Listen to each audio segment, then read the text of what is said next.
Hey guys, in this episode I'll be showing you how you can register Bybit. So in order to register or create an account, that your device is connected to an internet service. The first thing you would have to install the application. So for that, head over to your Play Store. On the search box, type in Bybit, and once you type in Bybit, that's going to take you to this interface. So go ahead and install the application. In my case, I've already installed the application, and once you're done installing the application, click the open button and start begin with the creation of your account. Since the interface won't appear, so I'm just going to instruct you on how you can do it.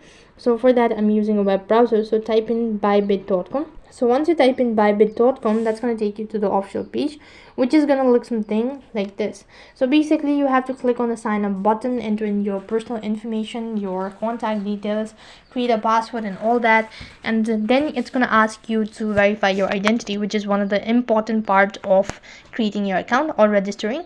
After you're done entering the information or verifying so basically to verify your identity, it's going to ask you to provide in your government's ID and verify your fees through taking a photo. Then you are eligible to trade on Bybit. So in this way you can register Bybit. That is all for this video. I hope the video was helpful. Make sure to like, share and subscribe to our channel.